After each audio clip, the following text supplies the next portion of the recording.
네, 안녕하세요 여러분. 씨알쌤이에요. 오늘은 김수영의 사령이라는 작품 같이 공부하도록 하겠습니다. 여러분, 김수영이라는 시인 굉장히 중요한 시인입니다. 우리 중요한 시인들이, 현대 시에 중요한 시인들이 몇몇 있죠.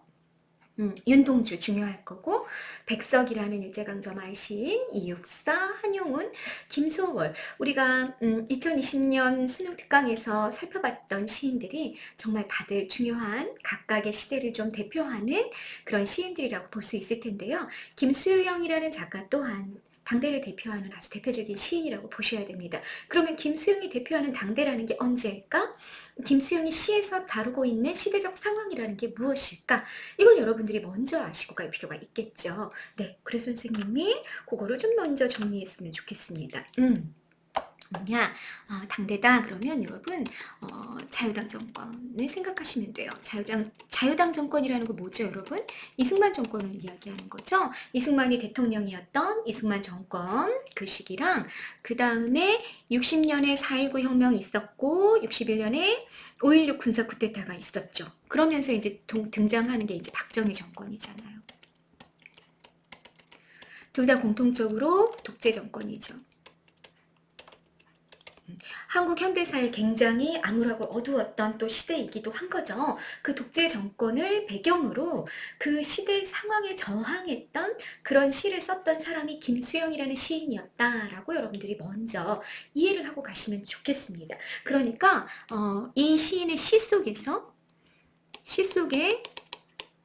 그래서 비판하는 내용이 있을 거라 그거지. 이 어떤 시대를 배경으로 하고 있기 때문에, 독재 정권을 배경으로 하고 있기 때문에, 네, 첫 번째로 억압적인 권력을 비판하겠죠. 권력에 대한 비판이 있을 겁니다. 억압적인 권력에 대한 비판이 있을 거고요. 그리고 여러분, 그리고 우리가 좀 주목하고 가야 되는 거, 김수영 하면 여러분들이 놓치시면 안 되는 게 바로 소시민성을 비판하는 겁니다. 소시민성이다 그러면 여러분, 이게 과연 어떤 속성을 가지는 것인지 이걸 또 여러분들이 좀 기억을 하고 가셔야 되겠죠. 소시민성이라는 건 여러분, 소시민이 누구냐 그러면 개념이 좀 둘로 갈라져요. 우리가 김수영의 시에서 또는 우리 현대시에서 많이 발견되는 소시민성을 비판한다 했을 때의 소시민은 그냥 가난한 민중, 평범한 민중을 의미하지는 않습니다. 여기서는 좀 어떤 개념이냐면요, 중산층, 전문직 종사자들이라고 보는 게 훨씬 좀 적절하지 않을까 싶어요. 전문직 종사자들이다 그러면 여러분 어떤 사람들 말하겠어요? 뭔가 이제 대학 교육도 좀 받고 지식인인 거지. 그 당대 시대의 그 사회의 지식인들인데, 예를 들자면 뭐 교사, 그죠? 의사, 뭐 이렇게 좀 사자 들어가는 그런 사람들도 다 여기 포함이 될 거고요. 또 문학가들 다 여기 포함이 될 거예요. 지식인들인 거죠, 지식인들. 지식인들이어서 독재 정권 하에서 이들이 그냥 중산층으로 자리를 잡고 먹고 살만한 거죠. 먹고 살만하게 살아가요. 이 사람들이 지식인이고 머리에 뭐가 든 게 많잖아. 시대를 보는 통찰이나 이런 것도 좀 가지고 있는 사람들이겠죠. 그러니까 이 사람들이 어떻게 하냐면 당대의 부정, 부패, 비리, 어떤 사회가 굉장히 어둡게 가난하고 소외당한 사람들을 철저히 배제하면서 그 사람들을 피를 빨아가면서, 그러면서 사회의 어떤 부유층들이 막 살아간단 말이지. 근데 그 문제점들을 다 봐요. 당대의 문제적 현실을 진단할 수 있는 통찰력, 안목이 있어요. 그런데 이분들이 문제는 뭐냐면 중산층이야. 독재 정권 하에서 중산층이다 보니까 이 사람들이 뭐 하냐면 개인 혹은 가족 이기주의에 빠져 있죠. 그러니까 내가 예를 들어서 정권의 비리를 봤어. 뭐 기자 뭐 이런 사람들 다 포함된단 말이에요. 언론인들. 정권의 비리를 보고 이 정권이 얼마나 사악한지 다 알았어. 근데 내가 그거를 기사화해. 내가 어떤 신문 기자여가지고 그걸 기사화했어. 그렇게 됐을 경우 나 내가 잡혀갈 뿐더러 우리 직장 폐쇄될 거고, 또 이 정권에서 들이닥쳐가지고 자기 가족들 막 잡아갈 거고, 뭐 모든 일들이 다 풍지박살 날 거라는 거. 지금 내가 이룩한 이 정말 연약한 평화를 지킬 수 없게 되리라는 거를 또 너무 잘 아는 거죠. 그래서 내 안에 내 가족을 어떻게 하면 안전하게 이 정권으로부터 보호할 수 있을까? 이런 생각에 갇혀 있는 거예요. 그렇게 하다 보니까 이 사람들이 뭐 하냐면, 이 적당한 나태, 비겁한 침묵, 김수영 시에서 김수영이 사용한 말을 그대로 사용한다면 이런 비겁한 침묵에 갇히는 거죠. 그래서 그냥 이렇게 적당히 눈 감고, 그리고 거기서 내려오는 떡고물 같은 거 적당히 먹어가면서 그렇게 살아가는 거예요. 그게 우리 현대 시인들이 대단히 많이 지적하고 비판할 때 사용되는 소시민성입니다.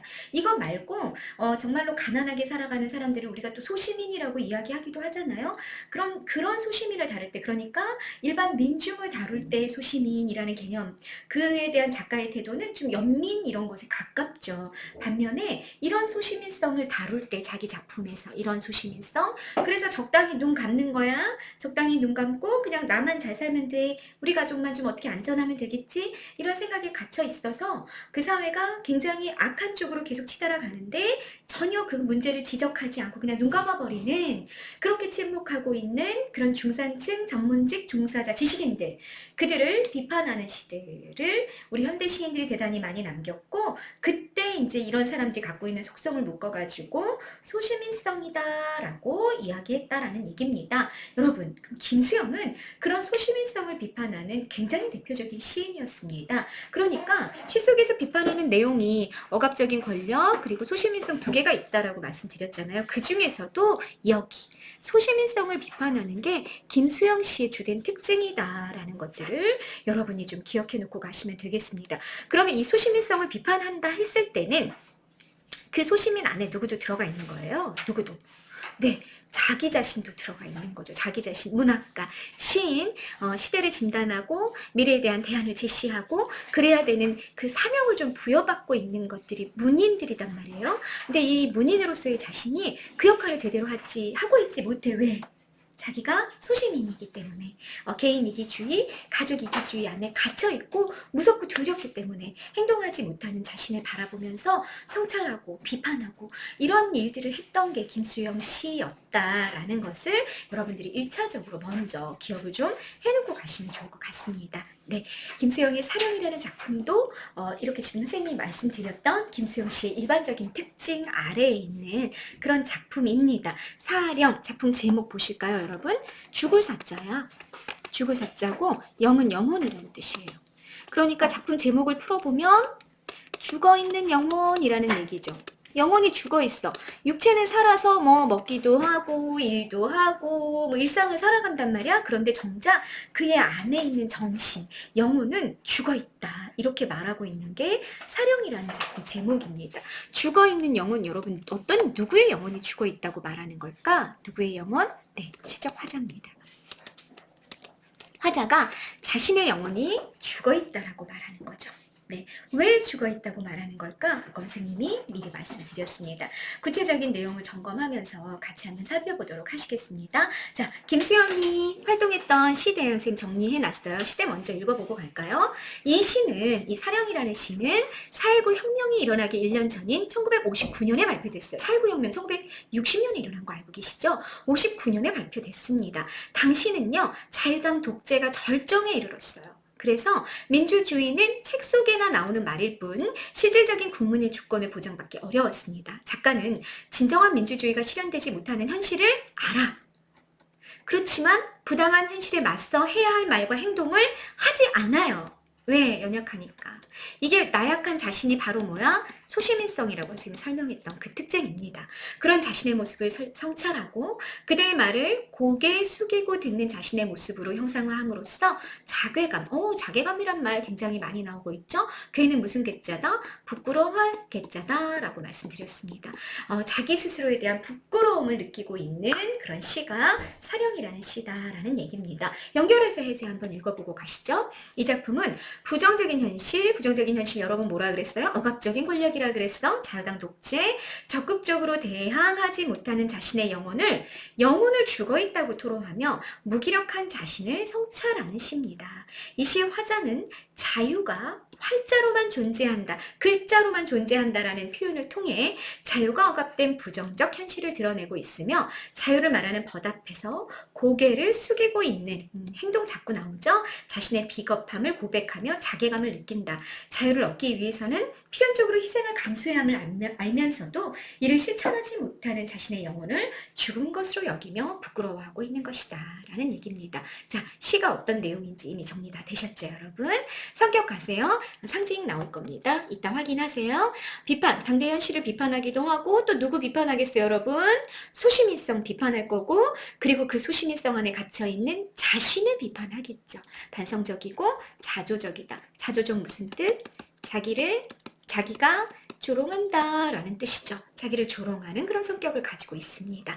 왜 자기를 조롱한다? 불의에 대항하지 못하고 있기 때문이다. 그걸 성찰하고 자기 부끄러움을 드러내고 있다 라는 얘기가 됩니다. 자, 특징 미리 정리하고 가시죠. 수미상관 사용될 겁니다. 수미상관 여러분 첫 번째 효과 주제의식을 강조하고 의미를 강화하고 운율을 형성하고 두 번째 효과 세 번째 효과 처음이랑 여러분 마지막에 첫년과 끝년을 대응시키는 거죠.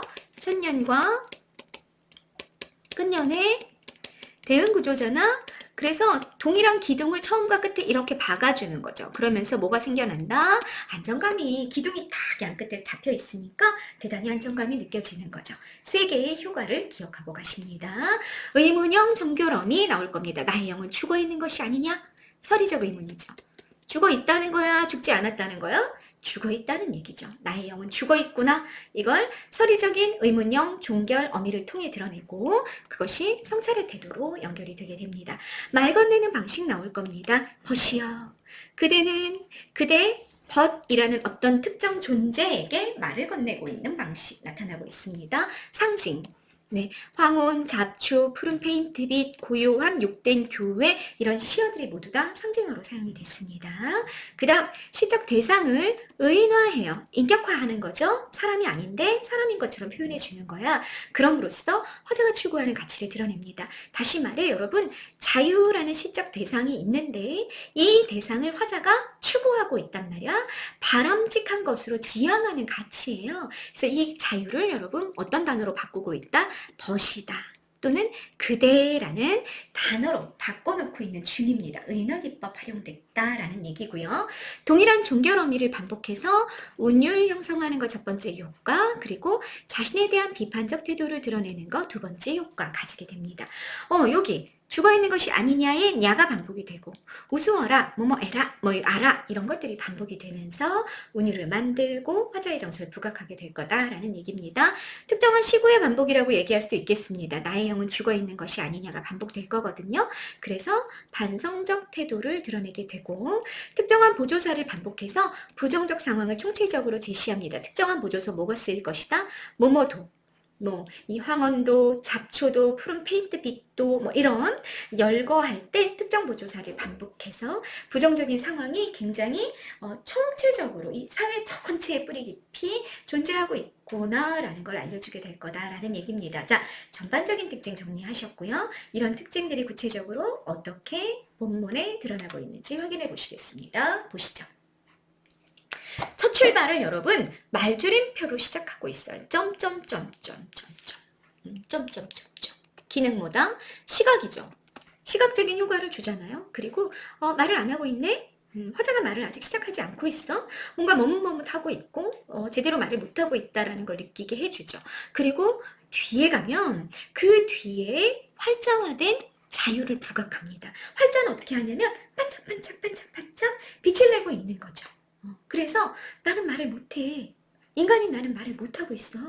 머뭇머뭇하고 있어. 근데 그 옆에서 책이 있었을 거야 아마. 책이 있었는데 거기에 자유라는 글씨가 혼자 반짝반짝 빛을 내고 있는 거지. 그 대비가 보이게 되는 거예요. 그럼으로써 자유롭지 못한 시대적 상황을 반영하게 되는 거죠. 이해되셨죠? 그 점점점점의 시각적인 기능 기억하고 가십니다. 활자는 반짝거리면서 하늘 아래에서 간간히 자유를 말하는데 자유를 말하고 있어. 의미는요. 자유라는 글자가 아마 화자의 눈에 띄었겠죠. 자유는 그래서 뭐다? 화자가 추구하는 바람직한 가치다. 응? 그리고 또 하나 시적 기능입니다. 여기서는 어떤 시적 기능을 하냐? 시적 기능이 뭐냐? 하면 이렇게 해야 되겠다. 화자의 각성과 성찰을 가능케 하는 매개체가 된 거죠. 그냥 아무 생각 없이 있었던 거야, 이 화자가. 아무 생각 없이 그냥 책을 펼쳤죠. 근데 갑자기 띠용 뭐가 자유 이런 글자가 막 빛을 막 내면서 야 너 깨우나 너 자고 있지 않니 지금 너 지금 뭔가 무감각하고 무기력한 상태에서 일상을 그냥 지나가고 있구나. 너 자유롭니? 너 자유라는 단어가 뭔지 알고 있어? 그 진정한 의미를 네 삶 속에서 실천하니? 이렇게 말을 건네고 있는 거야. 그래서 화자가 이렇게 몽롱한 상태에 있다가 확 각성이 일어나는 거죠. 그러면서 자기 삶을 들여다본 거야. 내가 과연 내 삶에 자유가 있나? 내가 자유를 위해 행동하고 있나? 이런 걸 성찰하기 시작했다. 그런 매개체가 뭐다? 자유다라는 얘기입니다. 됐죠? 그래서 그 성찰이 일어나는 거 여기 문장인 거야. 나의 영은 죽어있는 것이 아니냐. 냉소 차가운 웃음이죠? 자기를 조롱하고 있어. 왜? 자유라는 글자는 남아있는데 나는 자유를 부르짖는 삶을 살아내지 못하고 있기 때문인 거죠. 자, 서리법 쓰인 거 아까 확인하셨습니다. 그리고 이럴 때의 자유는 여러분 행동하는 자유, 내 일상에서 실제로 우리가 경험되고 있는 자유가 아니라 머릿속에 있는 존재하는 머릿속에만 인간의 머릿속에만 존재하는 그런 관념에 불과한 거죠. 추상적 개념으로서 머물고 있는 겁니다. 그런 자유 관념에 머무는 상황에 대한 부정적 인식이 부각이 됐다. 예, 이때의 자유는 뭐다? 관념뿐인 자유다. 머릿속에만 인간의 머릿속에만 존재하고 있고 실체화되어 있지 못한 자유다. 라는 얘기가 되는 거죠. 2연 넘어가십니다. 벗이요. 말 건네는 어조 나왔고요. 벗의 시적 기능, 구체적인 청자로 기능할 거야. 그죠? 벗이요 불렀으니까 이제 말을 건네야 되고 화자인 내가 말을 건네는 대상이니까 청자가 된 거지. 구체적 청자. 인격화된 청자라고 볼 수 있겠죠? 벗을 뭐로 볼 경우? 네. 자유라는 활자로 봤을 경우 그렇다라는 얘기예요. 그대가 가리키는 거 벗이죠. 벗을 지칭하는 그대는 2인칭 대명사입니다. 그죠? 그대 이렇게 옆에 당신이라는 의미와 같은 거죠. 그대의 말을 고개 숙이고 듣는 것이 그대는 마음에 들지 않겠지. 마음에 들지 않아라. 자, 고개 숙이고 듣는 행동. 이 행동이 갖고 있는 내포된 정서가 중요한 거죠, 여러분. 어떤 행동에 우리 문학에서는 어떤 인물이 행동을 했을 때 그 행동 안에 어떤 의미, 어떤 정서, 어떤 태도가 감추어져 있는지 잡으셔야 돼요. 그러면 여러분 언제 누군가가 말을 할 때 고개 숙이고 듣나요? 우리가 고개를 이렇게 숙이고 듣는다는 건 어떤 태도를 암시하죠? 고개를 이렇게 숙였다는 거 여러분? 어떨 때? 뭔가 반성할 때. 자기가 잘못했다고 느낄 때 우리 고개가 어떻게 돼? 점점 숙여지는 거지. 그죠? 여기 고개 숙이고 듣는다는 거 화자의 정서 부끄러움이야. 그리고 자꾸 자유를 막 부르짖어. 근데 내가 이렇게 고개를 숙여버리는 거지. 무기력감의 표현인 거죠. 비겁하게 침묵하고 있는 거고요. 그리고 그 고개 숙이고 듣고만 있는 그 태도가 바로 뭐다? 소시민성을 의미하게 된다라는 얘기입니다. 나는 그대가 막 그대라는 활자가 막 자유를 막 빛을 낼 때 이렇게 고개를 이렇게 푹 숙이고 이렇게 외면하는 나를 바라보면서 그대는 당연히 마음에 들지 않겠죠. 활자를 통해서만 자유를 이해하는 자신에 대한 반성이야. 사실은 그대가 마음에 들지 않는다고 말했지만 이 인격화된 청자는 정서를 갖고 있지 않죠? 마음에 들지 않는 건 아마 자기 자신일 겁니다. 그죠? 그 다음 연결해서 갑니다. 나만 마음에 들지 않는 게 아니라 모두 다 마음에 들지 않아라. 자, 아라 반복되고 있는 거 확인되시죠? 주체는 시적 화자입니다. 화자가 나만 마음에 안 드는 게 아니고 모두 마음에 안 든대. 그 모두에 해당하는 거 한번 찾아볼까?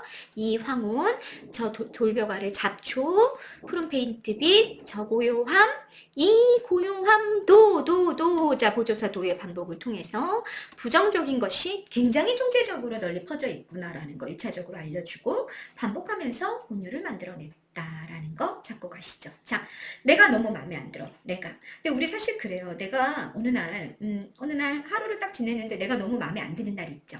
그럴 땐 여러분 모든 게 다 마음에 안 들지 않아요, 여러분도? 모두 다 막 괜히 나를 웃으면서 쳐다보고 있는 내 동생도 마음에 안 들고, 괜히 막 음식도 다 마음에 안 들고, 막 노트도 오늘따라 마음에 안 들고, 내 책상도 마음에 안 들고, 막 이렇게 되잖아요. 이 사람 그런 거지. 자기가 마음에 너무 안 드는 거야. 어쩌면 그렇게 자유를 실천하고 있지 못한지, 부르짖고 있지 못한지, 너무 마음에 안 드니까 이렇게 봤더니 세상의 모든 게 다 마음에 안 들지. 이 황혼도, 잡초도. 잡초가 무슨 죄야? 페인트빛도 플러스 마이너스 다 마이너스. 그리고 여러분 여기 고요함. 모든 것이 너무 고요해. 너무 평화로워. 너무 질서정연해. 마음에 안 들어요. 마음에 안 드는 거지. 자유를 억압하는 현실에 순응하는 일상적 삶을 상징하는 것으로 여러분 읽으실 수 있습니다.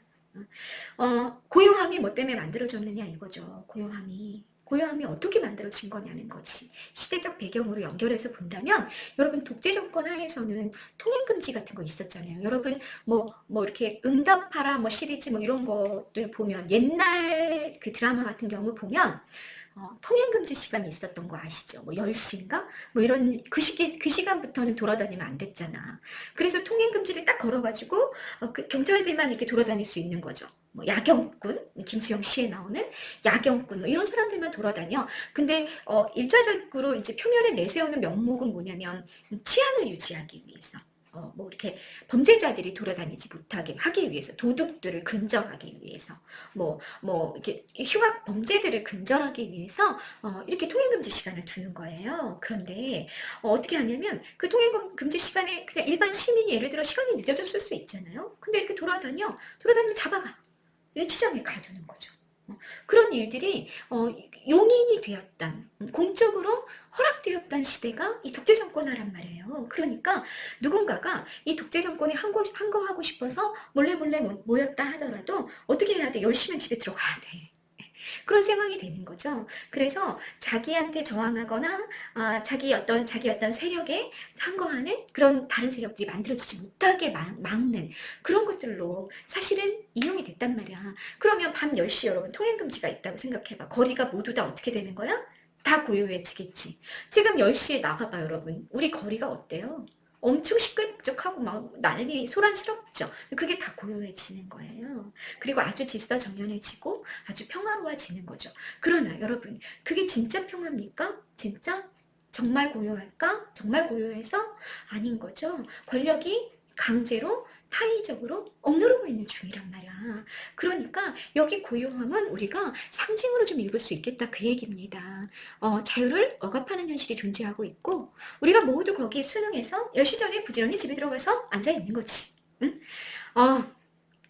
부정적 현실에 침묵할 수밖에 없는 상황, 화자가 부정하는 대상이 되고요. 그래서 선생님이 이걸 어떻게 정리한 거냐? 거짓된 평화다, 위장된 질서다, 이렇게 정리한 겁니다. 여러분 그 시대 상황이 이해가 되십니까? 여러분 집에서 예를 들어서 이렇게 얘기하는 거지. 너 고등학생, 너 이제 고등학생이니까 너 아직 미성년이잖아. 고등학생 아직 뭐 네가 경제적으로 독립하기 전까지는 너 미성년이야. 그러니까 너 8시까지 통행금지 시간이야 앞으로. 너 그때까지 무조건 들어와. 이렇게 아빠가 얘기해. 그래서 무조건 친구들이랑 뭐 이렇게 수다를 떨고 있다가도 8시까지 집에 들어와야 되니까 뭐 7시쯤에 헤어져야 돼. 여러분.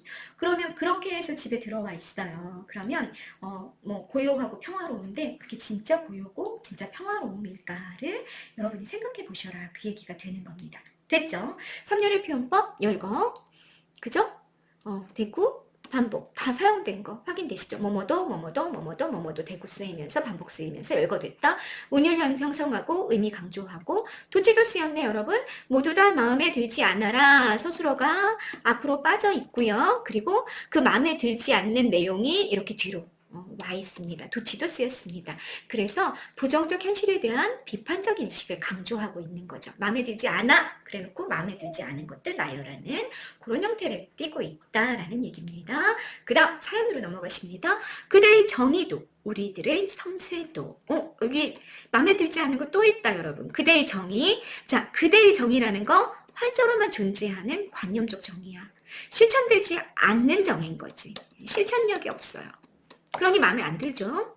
정의는 화자가 추구하는 두 번째 바람직한 가치야. 그러니까 화자가 추구하는 바람직한 가치는 총 두 개야. 자유와 정의. 그런데 지금 이 두 개가 더 억압되고 있는 현실, 이 두 개가 책 속에만 존재하는 그런 현실, 관념으로만 존재하는 현실을 이 시인이 몸담고 있는 현실이었다라는 걸 계속해서 알려주고 있는 중이죠. 우리들의 섬세도. 자, 이 섬세라는 거 시인으로서의 섬세함이라고 일차적으로 우리가 생각해 볼 수 있겠어. 시인이랑 연결했을 때는 막 언어를 섬세하게 골라야 되고 굉장히 섬세한 감수성을 가지고 있어야 되고 그래서 조금 소심하기도 하고 이런 거. 이거 너무 마음에 안 들다. 이렇게 얘기하는 걸 수도 있고요. 또 부정적 현실에 대항하지 못하는 소심함과 나약함으로 우리가 이 섬세를 읽어낼 수 있습니다. 역시 이 섬세도 플러스다 마이너스다? 마이너스예요. 소심함과 나약함으로 읽어낼 수 있겠다라는 얘기예요. 자, 이걸 왜 이렇게 다 읽냐? 이렇게 말하고 있으니까 그런 거죠. 행동이 죽음에서 나오는. 자, 이 말을 풀어보면 부조를 위한 현실에 항거하는 행동을 하지 못하는 내 양심에 따른 실천이 없는 이런 의미가 되는 거죠. 이 욕된 교회에서는 어제도 오늘도 내일도 마음에 들지 않아라. 자, 욕된 교회 빨간색 동그라미하고 별표하고 가십니다. 욕된 교회라는 말 중요한 말이죠. 여러분, 교회는 뭐예요? 여기가 중심이야. 여기가 외곽이야. 이게 교회죠. 그러니까 중심으로부터 벗어나 있는 곳이 교회야. 그리고 그 교회가 굉장히 욕되대, 모욕스럽대, 치욕스러운 그런 곳이래. 자, 어떤 의미를 가질까? 상징적인 의미, 역사의 중심에서 비켜나 있다라는 의미가 있고요. 그게 현재 화자의 위치예요. 소시민적인 삶의 공간이죠. 자유와 정의가 관념으로만 존재하고 있어요. 실천, 일상에서 실현되고 있지 않아. 자유와 정의가 부재하고 그리고 나는 그냥 그 일상을 순응해서 그 억압하는 독재의 권력에 순응해서 내 일상을 그냥 소심하고 나약하게 살아가죠. 그런 소시민적인 삶의 공간이 바로 이 시에서는 욕된 교회로 표현이 되고 있는 것입니다. 그곳에서는 과거도 그리고 지금 현재도 그리고 미래 또한 결코 내 마음에 들 리가 없는 거죠. 그래서 내포된 화자의 태도 내일까지도 마음에 들지 않는다라고 얘기했기 때문에 굉장히 비관적인 태도를 보여주고 있다. 내가 이렇게 그냥 자유를 실천하지 않고 정의를 외치지 않고 살아간다면 나 내일도 마음에 들지 않아. 라고 말하고 있는 그런 태도 드러나고 있습니다. 자, 마무리입니다. 그대는, 그대 뭔지인지 아시겠죠? 자유입니다. 반짝거리면서 빛나는 가치를 지닌 것임을 의미하는 시각 이미지가 계속 반복됐어. 반짝거리면서 하늘 아래에서 간간히 자유를 말하는데 우스워라, 우스워라 나의 영은 죽어있는 것이 아니냐. 서리법. 그리고 수미상관이죠. 여러분 어디랑 같아요? 1년이랑 유사하죠? 1년이랑 유사한 반복과 변조 나왔습니다. 반복과 변조 다시 한번 말씀드리자면 여러분 변조라는 거 다른 말로 하면 변주라고 바꿔도 되고 변형시키는 거죠. 단어나 어구를 살짝 변형시키고 전체 구조는 좀 반복해가지고 첫 년과 마지막 년이 대응 구조를 이루게끔 만들어 놓고 있는 게 수미상관이고 수미상응이다. 자, 이 반복과 변조를 통해 화자의 정서 태도가 강화됐고요. 형태적 안정감 만들어졌고요. 3번 운율을 형성했습니다. 좌절의 이유, 자기를 조롱하는 이유, 우습구나. 자기를 비웃고 있는 중이란 말이야. 이유는 행동하지 못하고 있기 때문에 그런 거고 그래서 이 사람의 최종 태도 별표 3개 하시고요. 소시민성을 비판하는 냉소적인 어조가 드러났다. 자기 성찰, 자기 부끄러움이 드러나면서 마무리가 됐다. 참 우습구나. 너의 영이 죽어있어. 자기를 가리키면서 그렇게 말하고 있는 화자를 여러분이 처음부터 끝까지 발견할 수 있었던 겁니다. 얼마나 고통스러웠을까라는 생각이 들죠. 네, 자 마무리 정리하십니다. 상황, 자유나 정의라는 바람직한 가치가 체계소난, 활자를 통해서만 관념으로만 존재하는 부정적인 현실이 상황이 됩니다. 언제라 그랬어요, 여러분? 자유당 정권 말기, 독재 권력 이승만 정권 말기 시기다라고 얘기했습니다. 대응 방식, 무기력하게 살아가는 자신의 소시민성에 대한 성찰과 자괴감을 드러내고 있다라는 거 잡고 가시고요. 자, 우리 3년이었었죠? 보조사 도를 활용하면서 대상의 범위가 조금씩 달라지는 거 여러분 정리하십시다. 처음에 황혼, 잡초, 페인트빛은 구체적인 사물이었어요. 그런데 뒤로 넘어가면서 이 고요함, 저 고요함, 정의, 섬세에서 추상적 관념으로 이동해 가죠.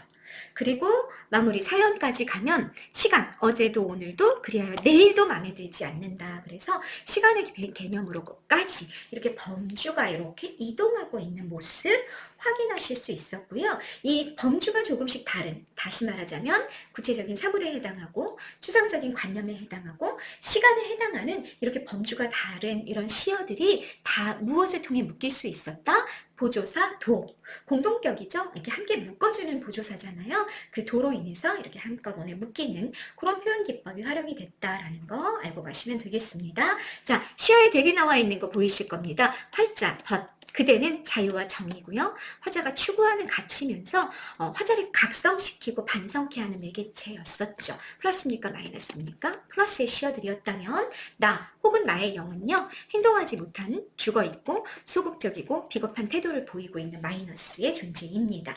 둘의 대비를 통해서 화자가 드러내고 싶어 했던 거 불의한 현실에 적극적으로 저항하지 못하고 침묵하는 자신에 대한 부끄러움과 자기 반성을 이 대립되는 시어들을 통해서 드러냈었다라는 얘기 됐죠? 자, 수미상관에 의한 시상 전개 나타났습니다. 1년과 네.